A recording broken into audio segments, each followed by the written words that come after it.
everybody? It's your favorite Jedi Master's favorite nerd, and today we are looking at the SH Figuarts Force Projection Luke, otherwise known as Crate Luke. Got this in the same day as Han. He's not as impressive as Han, but he's far from terrible. Let's find out why, but in order to do so, we need to first look at accessories. So he comes with two holding hands, left and right, as well as the two relaxed hands that you saw in the opening footage. I love that he doesn't come with fist hands. I love it. SH Figuarts gets it. He comes with a lightsaber hilt and a lightsaber hilt that's ignited. They are styled the same, which is to say silver paint on top of what I think is black plastic, along with the gold and red detailings. And then this one has the blue blade. You know what I want, a white rod through the center with the blue translucent around it. Just want to see what it looks like. In order for him to hold it, you have to open up the lightsaber. And it's a little tricky to put back together. So I'm going to try my best here from this distance. Maybe my eyes, there it is. And then he'll hold it just fine. It's a little loose in his hand, but it's certainly not going anywhere. He can hold the other one in his flesh hand. I recommend this one because the thumb and forefinger aren't attached. They have this open space here, and as a result, you can slip this in because this hilt doesn't split in half if you want him holding it unignited. And it will hang from his belt. He also comes with Han's dice. You can tell that they're sculpted, even the little symbols and such in them, which is nice, and they're also painted gold as well. And you can either drape them over one finger or lay them in his hand.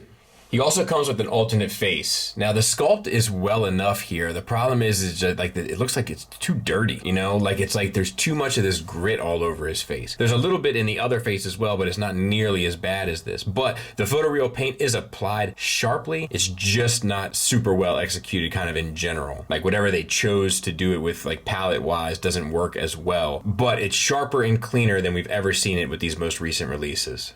So let's look at the figure. And the face sculpt is kind of fine. It's not great. It looks better from some angles. The paint is well done. It's just, I'm not sure if it's the smartest kind of palette. And I'm not sure if it's the face that's poorly sculpted here, like inaccurately, or if it's the hair that's throwing it off. But something is throwing off this face a little bit. It's not hateful. I actually quite enjoy it. And I liked it at first glance out of the box better than looking at it through the viewfinder.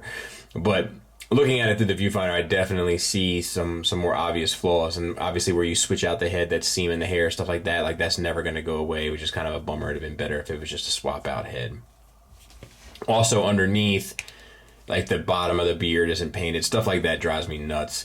And I mean, I get why they did it so it didn't rub across and everything, but like, you know, I mean, this is not a great alternative, right? So that's kind of a bummer.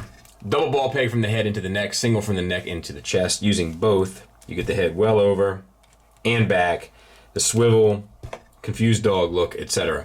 The one thing that is nice is the shading of the hair from this light brown to this dark brown. That looks great. Fantastic. All right, so then we have this piece, like the collar, like the hood piece, that's glued in over top. That keeps the kind of robe vest in place. They didn't go with a cut joint here, which I think is probably the right decision. He's not a super, well, I guess he is kind of super articulated in the movie, but I don't think it's what most people think of. But so I would guess it's just a single ball peg. Over, still a fair bit. Back, okay. Little teapot and the swivel.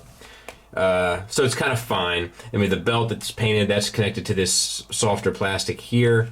Then we'll go ahead and do the legs now. Not drop downs here either. It doesn't feel like. No. So still you can get the legs out pretty far on T-jointed ball joints. Oh shoot. Maybe a little too far there, Bobby. There. And forward and back, not hateful. You have a ball hinge knee. That gets you a pretty good range. Not the prettiest because it splits up all the wrinkles. It's like where all the wrinkles in the pants are is right there at the bottom. So that's a little unfortunate. But it is painted and sculpted nicely. Like the wrinkles in the pants are sculpted nicely. And then there's like the lighter shade down here at the bottom, like the worn. It looks quite good in person. And then we have like the bandages and stuff that are done here around the lower legs, which look good as well. The ankles, I'm pretty sure are on double ball pegs this time, but I could be wrong. I was wrong about Han. But ankle tilt up, you do have to make sure that you get it inside of the kind of bandages here. Ankle tilt down, a rocker that's pretty well done. and then a toe hinge, and then the shoes are sculpted and painted as well. So that looks fantastic. All of the Jedi robe stuff is all sculpted. It's all digital sculpting, but it looks good. And then we have the arms, disc hinge, or ball hinge, rather, shoulders with a ball peg that goes into the chest. Using that, oh, look at that. Because it has a sleeve, so that acts as a really nice butterfly.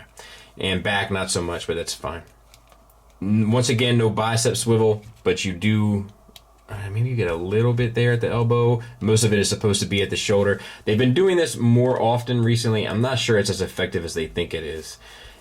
You do get the kind of almond hinge at the elbow. That gets you past 90 degrees. You do have to be mindful when you go back that you tuck in the kind of elbow sleeve inside of the upper arm sleeve. Not the biggest deal in the world, but something to be mindful of. And then we have your standard ball hinge wrist that'll swivel at both sides so you can get up, down, and out.